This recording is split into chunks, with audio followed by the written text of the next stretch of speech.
Hello everyone, my name is Scorpion, and welcome to a video on everything you need to know for Festival of Lost 2021. Now, it will start off by the tower. It will tell you to visit Ava Levante, who will give you a little intro quest.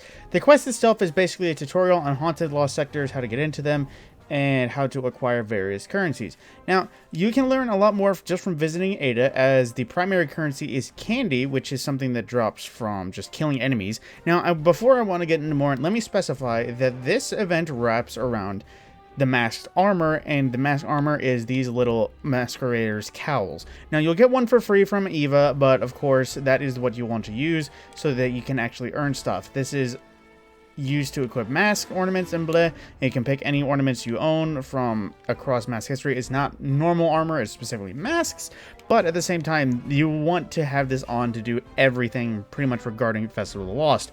Now, there's a lot of triumphs associated with a lot of these things, but let me get through them. Now, spectral pages, you'll earn those when it's just completing activities while wearing a Festival of Lost mask. Could be Strikes, Gambit, Crucible, and you defeat Headless Ones and haunted sectors to transform said pages, and those pages, when they transform out of the haunted sectors, become manifested page. Now, you use this at the tower to use it in the Book of the Forgotten, which this is kind of the lore collectible tabs. Now, you'll start off only needing 2 per page at the start, but then as you go along further and further down, you might need more and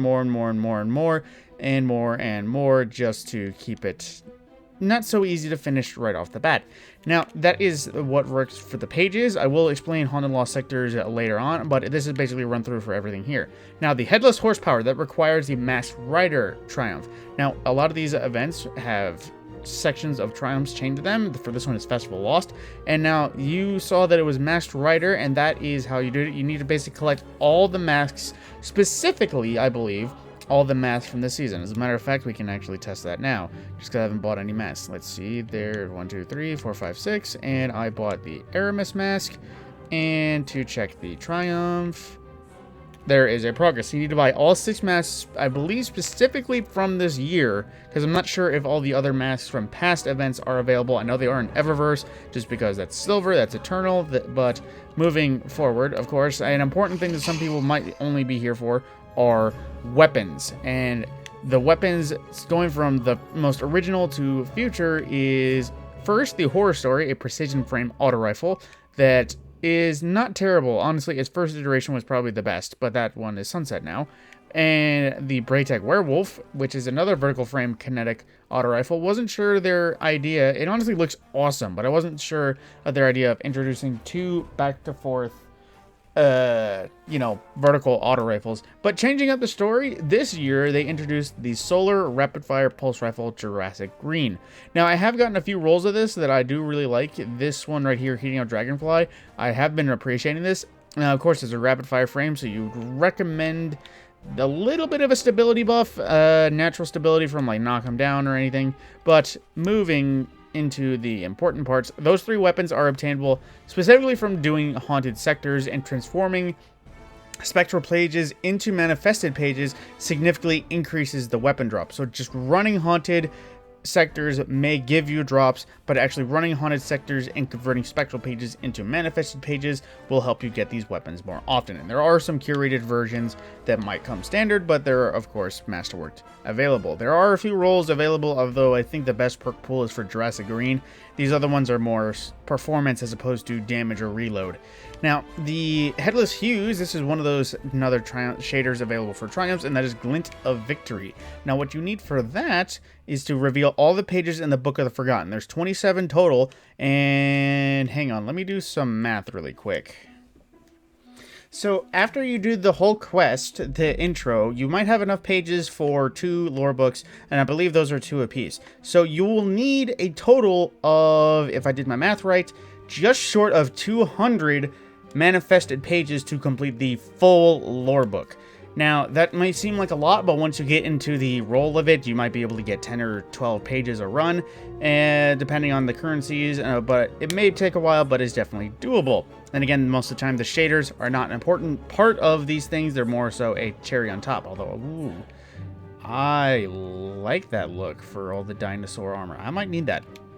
Definitely. And there's other things like Glint of Hope Triumph required, but at the same time, Glint of Hope In the thing, let's see, Glint of Hope is a little bit easier. It's revealing half the pages, and of course there's Pumpkin Smashers for defeating the Headless ones in Lost Sectors, and then just completing Haunted Sectors, collecting pages, acquiring candy. There's of course always going to be a complete, or at least I do believe there's always going to be a complete all triumphs thing. There usually is, but continuing on, of course, there is the other masks. Now these are just consumable things. This is kind of a thing where at the end of the festival, if you have nothing better to do, you can throw your candies at these because they are mystery bags. They'll give you armor, weapons, materials, just random stuff that could help you on your missions in and out of Destiny. Now, if you'll let me spin up Haunted Sectors themselves, I will show you how to work them. When you spawn into the Lost Sector, you'll run it like usual depending on where you actually go. I so far have only seen Europa and Nessus for the actual Lost Sectors themselves, but I think there are pretty much locations on almost every actual planet. Now, you'll run through like usual. Depending on how the actual Lost Sector is, the boss might not be at certain parts. That comes back later. When you spawn in, you'll basically just fight through until you get close to the boss arena, but you'll want to keep an eye out for when a marker appears, because that marker will indicate a summoning ritual. Now, this is essentially how Capture enters PvE, as when you capture said zone, you will spawn one of the Headless ones. Now, this runs just like the Nightmare, where the more bosses you kill, the better, as every boss killed increases the amount of manifested pages you can earn from each encounter. Now, you'll only get one to start, and then you'll get another in another location, but it'll pretty quickly ramp up, and you might notice every time you actually stand on said capture zones, you'll have a few more enemies come at you, specifically, in this case, fanatics, trying to stop you. I've once also had explosive shanks for the other fallen encounters, but it's real dependent. You might want to watch out too, because those can pop up anywhere out of the usual. Now, as you can see with this little run, my rando that I was just running had Falling Guillotine, and I was running Lament. A sword would be a very good option to just quickly kill all the Headless ones and getting to the rest of the event. Now, it will go steadily one by one. Now, there should be 3 members of your fire team, as this is a match-made activity, but depending on how good your teammates actually are, there should be 3 zones for each Headless one to spawn. If your team is competent enough, you could split up 1-to-1 to each capture zone. Although that might not be required, as for some reason, when you actually progress, once you reach 10 Headless ones defeated, for some reason, it just stops spawning them. So I do think there might be a cap on how much you can actually earn before the boss, but aside from that, there is more to be earned after that. Depending on how quickly you might have killed all of the Headless ones, you might do a bit of emoting, but once you hear Glint start to talk, the boss should be spawning. Now, it's no different from the regular Lost Sector boss, typically, except for one small problem. It now actually has damage stops. Now, you can do whatever damage you want to right off the bat, but be warned, there is a damage stop that will kick in. I'm not sure if there's a good way to override it. Now, it will start to spawn summoning circles around the arena. I do believe you only need to do 1 if you're accurate, so all 3 of your fire team members can go group up on 1, put up a ball, put up a rift. But once you get to the summoning ritual, you'll spawn another Headless one that you'll need to kill. But depending on what Lost Sector and where you are, you'll have the immune boss shooting at you the whole time, so it might be a bit risky. Now, once you chew through the Headless one, it will spawn 3 charges for you to go after, except this time I died, so you see it pop out now. Now, those 3 charges to use will be thrown at the boss to break his shield, typically. Now, once I eventually respawn, there is a 15-second timer, so it's sometimes better to just res your teammates as opposed to letting them res themselves.